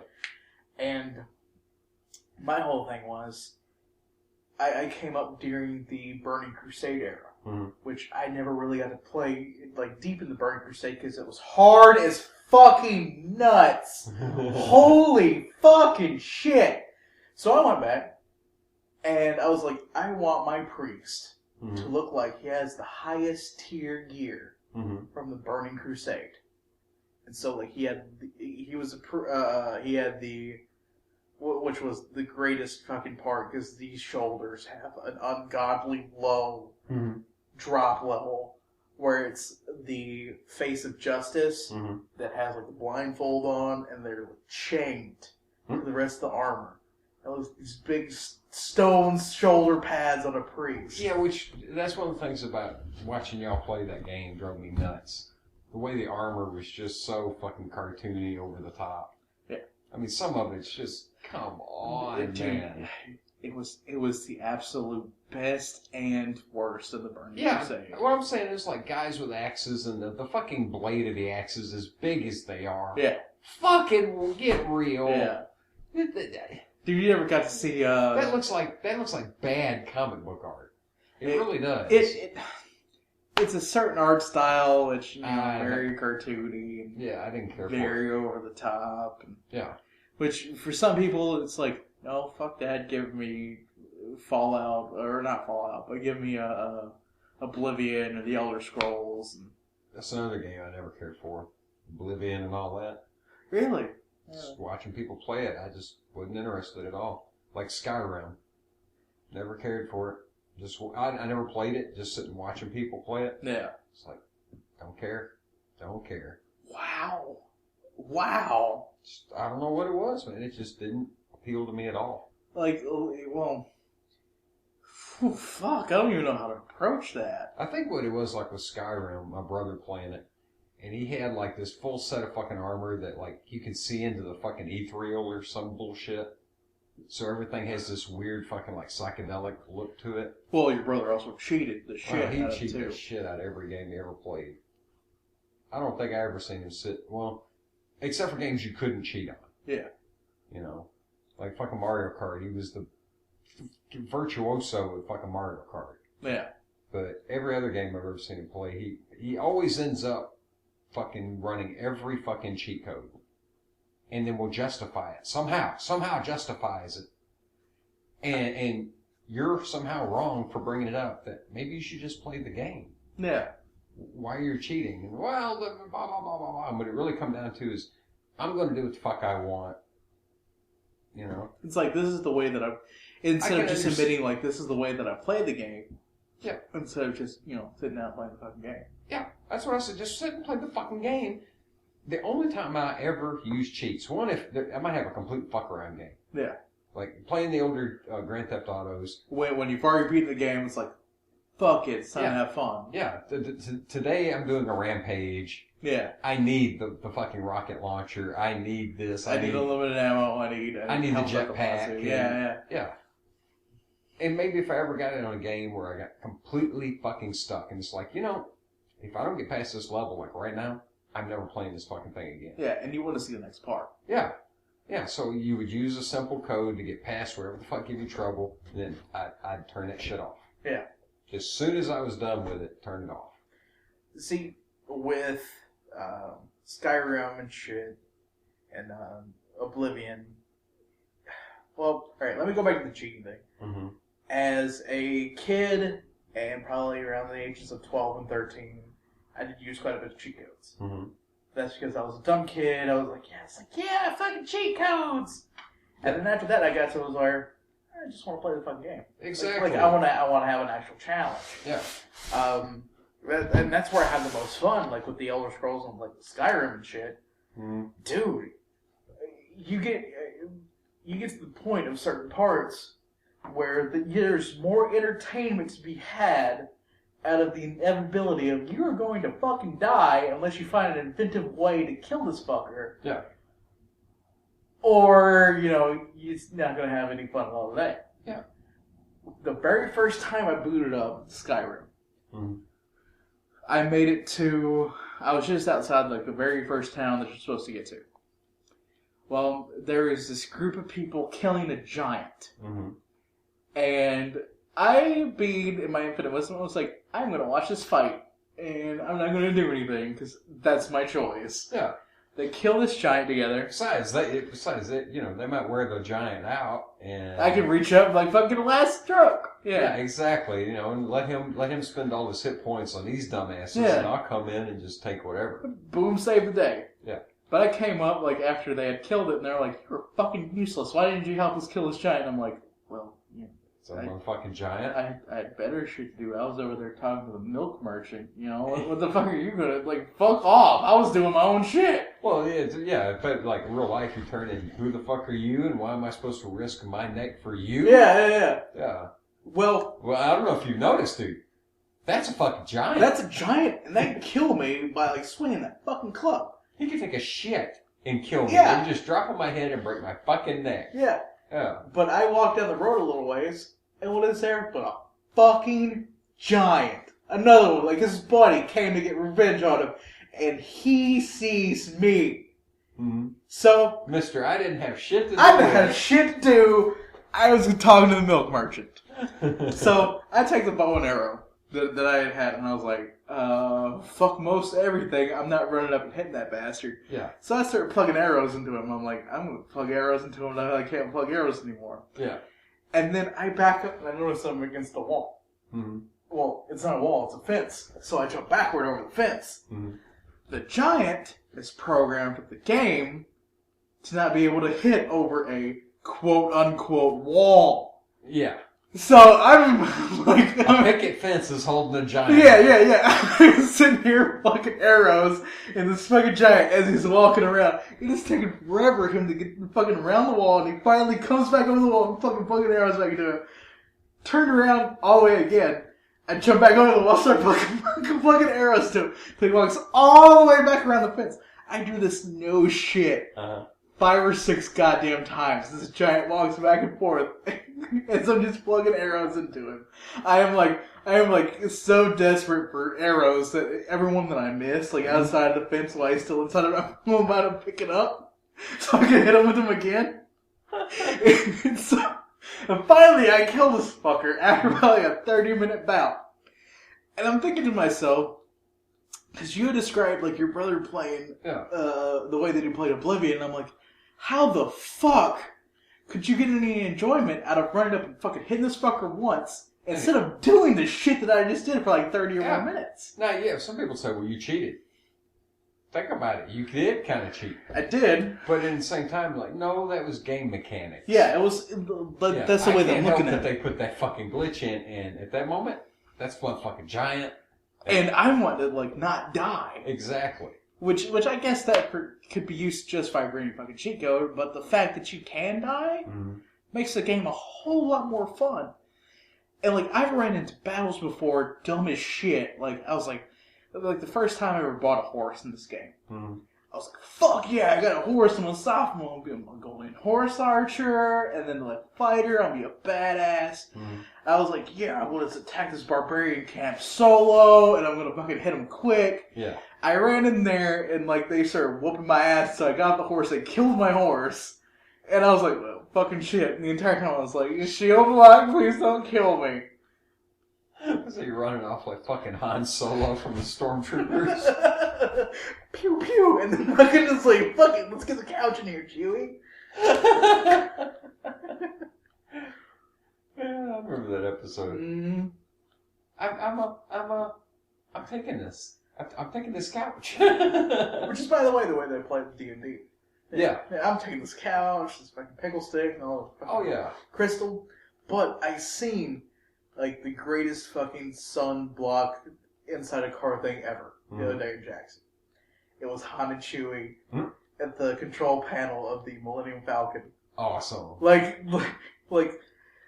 as I was pulling up this road, I didn't see the fucking the sunblock thing. I noticed they had on the back of their truck a "Who is John Galt" bumper sticker. Cool. And I was like awesome, dude. Yeah. And I fucking went along my route, and as I came back through, I saw that fucking thing, and I was like, yeah, and that fucking made my day. I was miserable, and I was like, yeah, Han and Chewie! Oh, fuck. That's pretty neat, though, somebody had that on there. Yeah. A lot of people, you would get the ones that understand it and want to fucking chortle because they don't fucking get it. Yeah. And most people will be like, who the fuck is John Galt? Who is John Galt? Google search. Let me pull up my smartphone while I'm driving and go ahead and use up all my data that Verizon's fucking me in the ass for. Which here's a different thing. But you brought it up, made me think of this. Whoa. If you get a chance, actually go watch the fucking movies. about Atlas Shrugged. There's supposed to be 3 of them. Oh, yeah. There's going to be 3. They made 2 already. I'm going to tell you right now. They're not good movies. Oh, no. No, the production on this is absolutely horrible. They changed actors for all the characters in the second movie. Oh, no. Yeah. However, having read the book. Mask. Yeah, having read the book, I was glad to at least see the story fucking told on the screen. Which you will be surprised. Because there is a video game series that I know that you cannot fucking stand. What? BioShock. Really? I think it's the first BioShock game, maybe the second, that goes through and retells the story of Atlas Shrugged. Really? Mm-hmm. Like unless you haven't ever read it, like you won't initially picked up on any of it, but it yeah. They're kind of paraphrasing it too. Yeah. And there's like their mirror version of John Galt. Mm-hmm. Like they use a different name, and then there's all like these Atlas statues on the earth, and like. Then you kind of start getting... I think I kind of get where you're fucking getting at here, guys, with your fucking metaphors and your symbolism. Well, like I said, if you get a chance, watch the movies and just... Ooh, fuck. Okay. Wow. Did the computer just shit itself? No, I accidentally hit the space bar when I was trying to... Oh, okay. It's... Okay. Yeah, we're still recording. I was like, well, don't tell me we just lost the last half hour. Oh, no! No, we're good. Awesome. It's just my speakers are overly loud. Yeah, a little bit. It's fucking fine. I have to listen to loud South African rap music at 3 in the morning, just like fucking anybody does. Yeah. Which, it does, you have to have, or how can I put it? It's an acquired taste. It is. Yeah. Like when you first played For Me Die Antwoord, I was like, what the fuck are they fucking saying? And the more you listen, the more I actually started liking it. Oh, yeah. And then, the more I realized it's when you first played For Me, Jack Parrow. Yeah. I think the fact that he sounds more like an American rapper. Mm-hmm. I think that's why I like Jack Parrow more than why I like Die Antwoord. Die Antwoord to me is more like dance music. It's fucking high intensity. It's this, that, and the other. Like I mentioned in the first half, I'm a very mellow guy. Yeah. Like, when I get my high intensity, I'm listening to fucking Mindless Self-Indulgence. I'm listening to, fucking speed metal. That's where I'm getting it from. Well, their music's fucking intense. I mean, yeah. But most of the time I listen to music, I like to fucking relax and chill. Mm-hmm. Fucking Aesop Rock's beautiful-ass voice, being deep and fucking, the slow cadence that he delivers. Mm-hmm. Fucking wonderful for a nice, good, chill moment. What I like about Parrow, though, it's the weird way that you understand what he's getting at, and it just blows me away that here's a guy on the other side of the fucking world, and his song, I Miss, he's describing all the shit we grew up with. Yeah.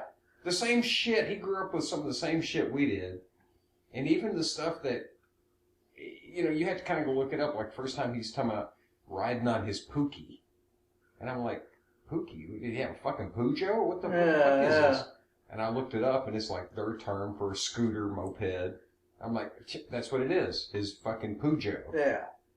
And I mean, he's describing the same thing we would have here, but in his way. And to me, it was nice to hear that. This weird connection. No matter where the fuck you go in the world, life's kind of the same. Yeah. Yeah. For me, it's the song Hoss Takalosh. Oh, yeah, I love it. Which, oh my god, the way that it delivers with the other guy that's saying the chorus over that beat, that's just perfect. Yeah. I know a lot of the times when they create rap songs, they create the beat first and they kind of rap over it. Everything for that song to me hits. Every single fucking time. I'm like, the lyrics are good. The fact that it's a running on story that's fantastic, through the entire thing. The music video fits really fucking well with it. Yeah. That music video, I fucking love. I mean, come on, it's got a guy riding a fucking tiger. The goddamn Takalosh itself, and the fact that by the end of it, they're riding on its shoulders. Yeah. He starts out, it's in the shack, this thing comes out of the toilet. Yeah, like up out of in the outhouse out Yeah. back. And then starts attacking his house, and then he whacks it with a hammer after it's done chasing him, and like everyone, all Not his just friends. a hammer, a croquet mallet. A giant croquet mallet. Very British croquet mallet. but it's so like I'm like I like this. Like I can't understand half the shit that he's saying. Yeah, I'll admit I have to look some of it up. I've had Yeah. to stop and actually go and look the lyrics up, translations, and But I know the exact story that they're trying to tell. yeah. That's what I love. Like, show me, not tell me, the fucking music video. Well, I like some of it. Like one of them, he's got a song to me that just I got a laugh out of it because once again I'm seeing a parallel. Mm-hmm. You know, it's his song "Biscuits and Biltong." Nah. And really, what the fuck is he singing about? Biscuits and gravy? No, Sounds like. biscuits and basically like beef jerky sticks. Like big, thick fucking beef jerky sticks. Like their way of storing meat. Yeah. You know? And it's just like, damn, that's redneck as shit, dude. That too, and I've seen that video you showed me of him living his like simple ass life. Mm-hmm. Here, this is dude out here smoking a cigarette, beating his dog, Yeah. taking out his trash, and the very next scene he's like in Amsterdam, like fucking rocking the house in his long ass bill hat. Yeah, that's another one that blows me away, that his band is an actual fucking band. Yeah. What? Yeah. That is unheard of. Dude. Alright. Let me switch fucking subjects from Jack Parrow to Aesop Rock. Okay. I got into reading a bit of, just about the guy in general. Like, I was curious about him, so I decided to like pull up the Wikipedia page. Yeah. I do that with some guys, like just to kind of understand their music more, to see where they're coming from. Yeah. There was a professor of music that decided to go through all of Aesop Rock's lyrics. Mm-hmm. He found that Aesop Rock's, his vocabulary blows everyone else out in hip-hop. Mm-hmm. He said that it rivals that of Moby Dick and may even be greater than Shakespeare's. Aesop Rock himself said that what he does to find interesting new words is he reads English textbooks and science magazines. And he'll read them, write down interesting words he likes, finds out the meaning of them, and then how can he fucking incorporate them into his lyrics? That's unheard of. Well, yeah, the dude fucking will write a song in fucking dialectic pentameter for fun, and you're like, when is this guy gonna have, like... I listened to, I think it was Catacomb Kids, and tried to, like, which is one of those ones that are written in that. It was like, I heard the end word of one bar, and I was listening for the rhyming word of the next. It fucking came, like, 10 bars later. And, like, he had rhymed all throughout the other fucking ones, and I'm like, what the fuck is happening?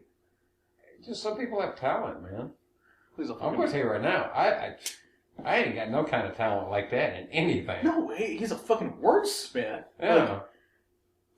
Like, I came up thoroughly believing, and I know when we started hanging out, and I was like, dude, fucking rap music, Ghostface Killer is the best rapper there ever was.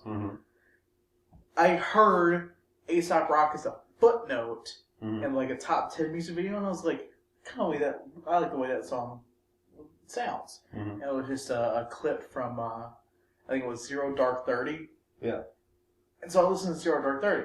And then I listened to None Shall Pass. I was like, well, I'm going to download this whole album. When I got the album, the second song on it, Catacomb Kids, is the one that blew me the fuck away. And I was like, I have to have everything this guy has ever fucking made. Just based on this handful of fucking songs. And I have not found one that I don't like yet. That's unheard of. Yeah, with most music. Yeah. Because, like, Well, it's like years and years and years back. I remember getting, like, Nirvana record, the first one. Nevermind, I think. And being absolutely fucking amazed that here was a record that you could listen to from beginning to end, and there wasn't any bad fucking music on it. Yeah. Because it was almost universal that there was a couple of songs in, like, the middle that you skipped. Yeah. There was always a clunker in every fucking album you bought. And that's what I ran into, like, the entire time I listened to music. Well, except for, like, the great bands like Led Zeppelin, the Beatles. Yeah. All of them, but yet, again, that's fucking expected. Well, let's just admit, though, dude, even Led Zeppelin and the Beatles had a couple of clunkers. I disagree. There's a few that are just kind of, Yeah. But, like, I disagree with that. I haven't found any of theirs that I haven't disliked. Let's say they're not bad music, I don't enjoy them. Yeah. Like the album Coda, it's no Zeppelin 4, but it's still fucking Zeppelin. Yeah. But like with what you were saying with Nirvana, for someone to have an entire musical collection, even the shit they did for Nike and his release of The Blob, which are two, I think the thing they did for Nike is like a 44-minute, and The Blob is a 32-minute. All they are is instrumentals that he made. Mm-hmm. Just one long fucking instrumental song, no lyrics, nothing. Yeah. Even those are good to listen to. Yeah. Throw them on as background music, and there it is. You know something I've never understood, though? People that actually sit and, like, buy generic-ass soundtracks and listen to them. I have actually seen people that do that. Like, there'll be some movie, and they fucking, oh, this song is so great in the soundtrack, and they listen to the soundtrack albums. I've never understood that. Like, alright, I've got a record at the house. It's fucking ancient as hell, and I'm never going to listen to it. I saw the movie way the fuck back. At one time, it was like this huge fucking seller in the 70s. The original Romeo and Juliet record. I dare you to sit and try to listen to that fucking record. Like, I do have several soundtracks. God-awful. I do have several soundtracks that I have, but it's like 2001: A Space Odyssey. Oh, yeah. But what I'm saying, though, is like, there's some people, this record sold fucking huge in the 70s. But I have met more than a few guys that had bitched about their mother or their sister. Oh, yeah, you don't. Yeah, listening over and over and over to this shit. You know, it's like my sister years ago. Like, thinking about the movie? Or, like, what the fuck is going on in their head? I don't know. My sister about wore the fucking Titanic soundtrack out in about 97, 98. My fart will go on. Which is, I'm going to say, it's a good song. It's been overdone. Don't you dare propagate the fact that Celine Dion is a musician. Don't say it. I'm not going to say it's a bad song. And there is a couple of enjoyable songs. Yeah. But let's just put it this way. It's no American Graffiti soundtrack. Yeah. I mean, get the fuck over yourself. Yeah. I mean, you have one song with goddamn lyrics and the rest of them is like, paint me like you're French girls. Yeah. Which is the only fucking worth watching. You get to see some gross looking fucking titties. Well, years back, like I said, my sister listened to this fucking soundtrack. It got to the point where I was like, you have to stop listening to this fucking soundtrack. You have to find new music. Yeah, I'm going to break this fucking CD. Yeah. I cannot stand to listen to this shit again. I can't do it. Yes. You know, I mean, and to this day, if I hear the song playing, it's not going to freak me out.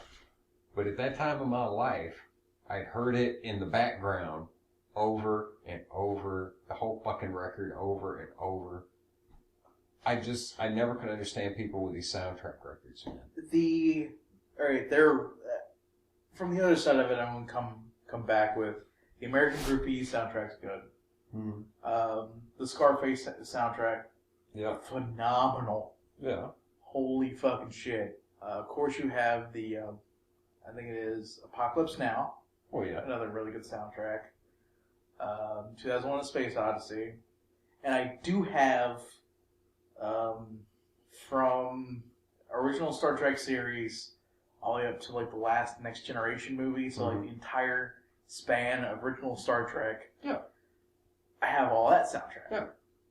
What I'm saying, could you imagine picking one of them records? And just listening to it all the way through instead of like nitpicking out of it? Yeah. No. Yeah. I couldn't sit there and listen to it over and over fucking again. Mm-hmm. Except for, like, I would be able to listen to all American Graffiti, all the ones that actually have fucking songs that people listen to at one time or the other. Yeah. Not like, we're going to compile a bunch of music made for this this movie. Well, sometimes though the music, as silly as it sounds, music can make a fucking movie. And if you change that music, you completely fuck that movie up. And I can think of a damn good example. Like if you're going to play kazoos over Star Wars. Like, can you imagine a Darth Vader coming out to? Please. I've actually heard it. What? You look deep on fucking YouTube somewhere, you will find the fucking Kazoo's version of the Imperial March. Yes. Get fucking wrecked. After we record this, after we get done, we're gonna fucking look this up. I'm telling you, it fucking exists. It'll be on next week's episode. I saw one that was like shit. There was like fucking 5 or 6 nerds all playing a kazoo at the same fucking time. You're shitting me. No. I'm seeing this as a joke.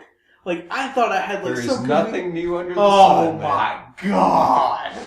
Well, what I'm saying, getting back to what I was talking about, if you say certain soundtracks make a movie. Yeah. But if you change that soundtrack, yeah, the movie's still good, but it kind of affects it. I can think of a perfect example. Steven Spielberg. No. Donnie Darko. Okay. You take the original Donnie Darko, and then you watch the extended director's cut. I kind of like the extended director's cut. It had extra stuff that can explain things a little more. That's great. That's wonderful.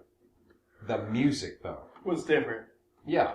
The first movie's music fit it way the fuck better. And I know that's not what the director wanted. That when he made this, he did his director's cut, he changed the music to what he really wanted. Well, but to me, it didn't fit. It just didn't. What was the production house? Was that Fox? It was. I can't remember. They yet again with a lot of very experimental directors. Mm-hmm. They'll kind of be like, "This is what is more suitable for this fucking scene, no matter what the fucking director wants to see or not." Yeah. Unless your name is Stanley goddamn Kubrick, and then. Which, yeah, he could be the guy who put his foot down and say, no, we're going to have the fucking monkey philharmonic, and they're all going to play kazoos and beat on pots and pans, and that's just the way it's going to fucking be. And it'll be in Barry, London, and no one will fucking bat an eye. Exactly. And they're going to do it in 347 takes. Until I decide which take is the best. Exactly. And it's perfect to my ear. It's not perfect when else. one of the monkeys actually fucking falls down and collapses from sheer exhaustion. And I kick everyone else out of the editing room, and I work on the entire film by myself. That's right. Yeah. Because my name is Stanley goddamn Kubrick. And that's just the way it is. And that's his actual middle name. It's goddamn. Exactly. I'm sure if you look deep on his tax record somewhere, it says Stanley goddamn Kubrick. With a dot behind it. Point. Exclamation. Oh, yeah, behind the name Kubrick. It's like, yeah, this is where it ends, bitch. Stanley goddamn Kubrick, period. Yeah, that's it. Yeah. You'll never get any better than this. Kiss my ass. Yeah. But yeah, like I said, some music makes movies, man, and I've seen some, though, where people have done comedy stuff and they would, like, take this fucking scene in a movie that's all, like, emotional, makes you feel, and if they change the music... Put, like, Benny Hill over it. Yeah, they can change the whole fucking feeling of the scene. Let's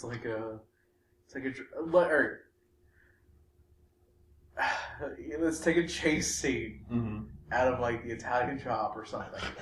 And put Benny Hill over the top of it. And you're like, well, this movie wasn't even good in the first place. Let's go ahead and make it fucking silly. Or you take any Fast and Furious movie. Oh God! All right, you take any Fast and Furious movie and you put like the Kids Bop version of whatever song they played in it over it, and you end up with fucking comedy platinum. Buck gold, it's a platinum. Exactly. Dude, I would love to see fucking Vince Diesel coming out to like kids rapping, "Move, bitch, get out of the way." You're like, "Move, bitch, get out the way, bitch." Move, ma'am. Please scoot over. Look, speaking of those movies, dude, those are some of the most god-awful pieces of shit I've ever seen. Fuck. I'm not going to talk much about Dude, it. I don't even think I want to say That first movie was fucking insufferable, and I have refused to watch any of the rest of I them. didn't see the first movie. Really? I saw the second movie. Oh. Too Fat, Too Furious. And all of the parts that weren't racing were fucking dull as shit. Yeah. The parts that were racing had too much story to get in the way of the fucking race. God, I hated that movie. I hated it. I think that's why I think that's why Talladega Nights is such a good movie. Because the story matches the fucking race. Talladega Nights. Oh my God. There's a cougar in the car, Dad.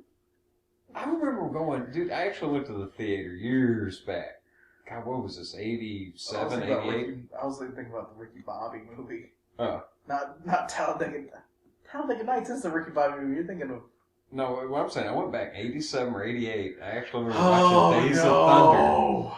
No shit. Dude, my dad had the opportunity to be an extra in that movie. Really? Yeah. Just to be one of the fucking spectators. No shit. Yeah, no shit. Because I think he was living down in El Paso at the time. Mm-hmm. Did he turn it down? Or? Yeah, he was just like, I don't want to be in it. Huh.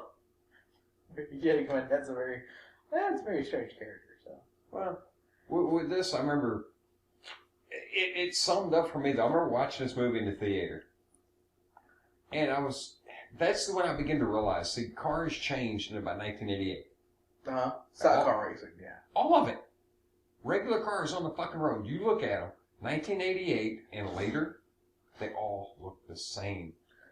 And that movie, Days of Thunder, was actually like an advertisement for fucking NASCAR. Yeah. And it's when they changed, and it's kind of when all the cars went to this new look, and they quit being stock cars and they become go-karts. All right, if that movie actually made me hate racing movies. Until Ricky Bobby came out and you're like, fuck yeah! Yeah, that kind of made up for it. Yeah. Yeah, that movie made up for it. But it's what woke me up to like, holy fuck, the cars are getting ugly as hell. Fuck these racing movies, you know, it's just... See, God, that movie was awful. The exact opposite end of that. Look at movies like iRobot or anything based in the future. Yeah, look at the car that Will Smith drives in iRobot. Yeah. That Lincoln we saw last weekend? Yeah. Dude, it fucking clicked with me. Like, after we recorded that podcast and everything, the next day I was like, oh, that Lincoln that I saw looks like the car from iRobot. Yeah. Well, it fit his character. He was supposed to be old school and... Yeah. Well... Even though he's from the future, he just seemed like he identified with the past more than he did that time. And which is very strange. I'm wondering when the... Well, the better iRobot. Go back and watch the one where it's got Leonard Nimoy. You know, kicking out the jams? Instead of the Sasquatch? What? Leonard Nimoy kicked out the jams. With Sasquatch. With Sasquatch. Him and the Gump Ape. Yeah, him and the Gump Ape. Uh-huh. They sat around and sang the Hobbit song, did they? Well, no. It was the Gump Ape and Tenacious D that they sang together. Oh, okay. Anyway, so go back and watch the old black and white. It was like a Twilight Zone or one of them kind of things. Oh, okay. Yeah. I didn't know there was another iRobot movie. Yeah, this was from way back. It was made for TV. Yeah. And Nimoy, I think, played his lawyer. That's one that's actually worth fucking watching. It is illogical that this robot would have committed murder. And then Bones stands up. He's dead, Jim! Yeah. That would be an episode of Star Trek that I'd fucking watch. Oh my fucking... Hold on. Alright. Hold the fucking phone. Okay. You take the Next Generation and you match it with the original series. Okay. Okay. Data is on trial. You take the Data is on trial to figure out whether or not he's, he's sentient or not. They did that. Yeah, I know. But you have it in an actual courtroom style setting. Mm-hmm. Leonard Nimoy as Spock, the science officer. It's his lawyer reprising the role from that iRobot thing. It's a little hard to do now. Oh, yeah, of course. He's dead, Jim. Fucking CGI it in. You're just like the guy with Bones. Then you fucking CGI him. Yeah. But, and then you have, like, Data is blamed for murder that his, like, android brother committed, but no one can ever prove it's either, like, Data or not. And then you have, like, Bones being like, he's dead, Jim, and, like, I would watch that episode repeatedly. Oh, yeah, what the hell, why not? Everyone would. They'd be like, yeah, Data, you got Leonard Nimoy as a lawyer, and this one is, fuck yeah, like, Kirk over there for some reason. Well, just go back and watch. Like, so you get a chance, just find it. It's probably on the internet somewhere. You can find it.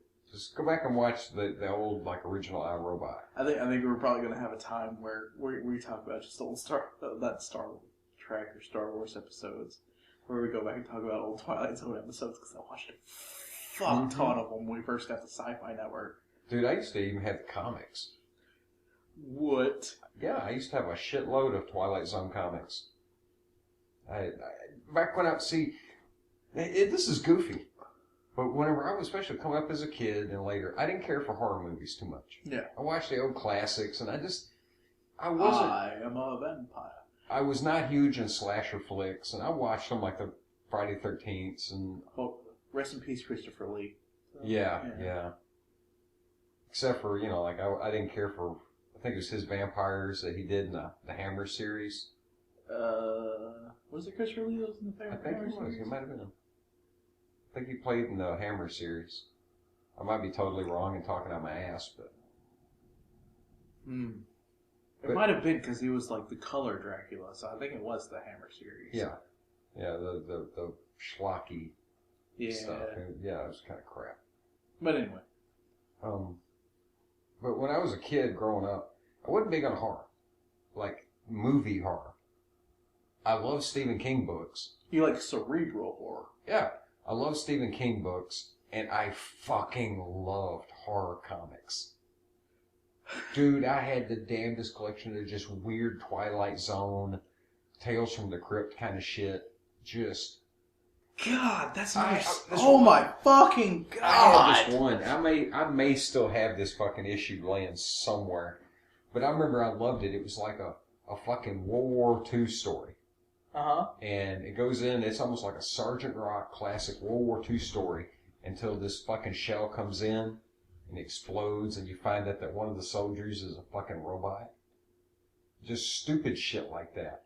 And, God, who was it used to fucking put them out? I think Charlton Comics used to put out like Tales from the Crypt kind of shit. Yeah. And, dude, that shit is fucking awesome as fuck. Dude, you just gave me an idea, if I can find it, of my next series to plow through. Like Tales of the Crypt. Yeah. Because me and an ex of mine, we got up to about, I think, halfway through season 3 of like watching all of them. And before we were like, yeah, the fuck go. There was Tales from the Crypt, Freddie's Nightmare, which that's got one of the best deaths of Freddy Krueger you've ever seen. One of the episodes deals with Freddy's death, how they burn him up and shit. Yeah. In Tales of the Crypt? No, not Tales from the Crypt. Oh. Freddy's Nightmare. Oh. And then there was there was a Friday the 13th series. It was kind of the same. There was a lot of that shit come out in the 80s where they were resurrecting that idea. And probably like... Yeah, like night gallery kind of stuff. And there was one like they did a Stephen King story about toy soldiers. And this hitman and shit had done this crime and these fucking toy soldiers come after him. And I remember being a kid and seeing it. It took me fucking forever to find that episode again. It's crazy. Yeah, I literally looked for years on the internet trying to find it, and I finally come across it. But I watched an episode of Tales of the Crypt that I didn't know was like groundbreaking until I had seen like a top 10 list later on of like the best episodes. And it was like... It was a long-ass episode. It didn't have to do with anything supernatural or horror. It was just about a fuck-up World War II soldier that ended up having to be put in front of a firing squad. I think I've seen that. It was like an 2-hour long episode. It was very long. Yeah, that episode sounds really fucking familiar. And, like, I remember watching it, and I was like, God damn, this episode's long. And there wasn't anything supernatural about it. Like, every fucking episode of Tales from the Crypt. Yeah. It ends up as. My little niece, or my cousin, I should say, is my cousin. Back when we were growing up, she was 10 years younger than us. Yeah. And I remember being like, God damn, I was 16, 17. And I remember, like, having to watch her when she was a little fucking goddamn kid, like 3. Little squirt. Yeah. And me and my brother, and sometimes my sister would come over. We'd sit around watching MTV and shit like that. And just, take care of the kid. Yeah. While our mom's off working and shit. But I remember finding, like, old videotapes and shit that they'd recorded of fucking Tales from the Crypt. Mm. And I remember popping them in, and it occurred to me, I was like, oh shit, this little kid, she might fucking freak out. Dude, she laughed her ass off. She thought the Crypt Keeper was the funniest fucking thing. Just when he would raise up and fucking cackle and shit, she'd laugh and clap her fucking hands. And yeah, it occurred to me the first time he popped up, I was like, oh, fuck me. This kid is going to be fucked. I'm going to spend 6 hours trying to get this fucking kid to sleep tonight. Sure enough, man, she fucking loved it. Gleek, we're about to make millions of dollars. You know how? We're going to recast Teletubbies. We're going to have the Crypt Keeper. Tales from the Teletubbies? No, we're going to have the Crypt Keeper. Mm-hmm. Jason Voorhees. Mm-hmm. Michael Myers. Freddie Krueger. Okay. And it's going to be a murder-filled happy fun time hour where instead of picking out shapes, they pick out dismembered body parts. It works for me. Millions of dollars. Okay, a good comic series that they were talking about making a movie of, and they never did, but it's still a great story. It's Jason versus Freddie versus Ash. And in it, somehow Freddie ends up at Crystal Lake with Jason, and Ash shows up to take him out because he thinks they're Deadites. This is my boomstick and all. Yeah, they should have made this fucking movie. Yeah. I mean, they made Freddie versus Jason, and I don't know. Maybe that's the way it should have been, because it's just Freddie. They were the two main guys. And Ash later he come back as a comedy thing. Yeah. I mean, the first Evil Dead's pretty serious, but the rest of them are, Yeah, I really do like my favorite scene of the Evil Dead movies, and maybe it's a little cliche, but it's my favorite scene is the fact where he's throwing all the skeletons, and it's just like the fucking same skeleton. The guy's just throwing a skeleton out and he's tossing it out over and over again. Yeah. Well, just that, and I love the scene where he comes out, holds a shotgun up, and he's like, all right, listen up, you primitive screwheads. This is my boomstick. Holy shit. Yeah. Buy smart, buy S-smart. Which is a term I used to use while working at Walmart. Oh, Christ. Yeah, I told several people that. My main thing when I was working at Walmart was, it was third shift. Mm-hmm. And it was, I'm going to do the least amount of work possible, but look like I do the most amount of work possible. Yeah. Kind of. Walmart. Yeah.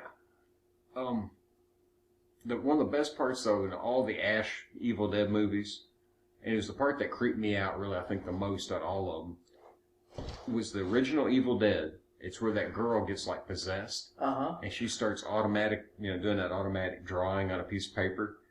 And she draws, a guy with a square face. Really? Yeah, that scene fucking creeped me the fuck out when I was young. I think it was just the way of showing her, being took over and losing control and... Yeah. Yeah. I wasn't really creeped out by the movie. I mean, yeah, it's fucking creepy, but there was something about that scene in particular. That just threw you right the fuck off. Yeah. Which, compared to the rest of the movie, it's kind of tame. It is. It is. Yeah. Because he has to... Is it the first movie where he has to, kill his, little self or kill his alter self? No, I don't think this... No, it's not the first one. So it's got to be the second one then. Yeah, the first one's this classic cabin in the woods shit. Yeah. Yeah. No, the second one's where he has to kill his alter self then. But, yeah, that was the scene, though, that stuck with me for years. When I think of the Evil Dead movie, that scene of the girl pops in my head. Which, they're talking about making another one. Oh, God fucking damn it! I haven't even seen the newest remake. We're talking about the Evil Dead stuff? Yeah, Yeah. Yeah, they're talking about making a sequel or something. I don't know what the fuck they're making. Can't we just have, like, Bruce Campbell? I think he's supposed to be in it, though. So Army of hopefully Darkness. it's not a reboot. Like, Army of Darkness 2. Mm-hmm. Where, I don't know, he decides to take the village that he armed with machine guns, explosives, into, like, the portal thing of the Necronomicon. Yeah. Because it has an unreasonably long name. Necronomicon. Necronomicon. Yeah. Because I like repetition. It come from Cthulhu bullshit. Yeah. Thank you, H.P. Lovecraft. Have you ever read any of them books? No, don't you? Don't talk shit about H.P. Lovecraft. I've read them. Cthulhu will come up and destroy us all.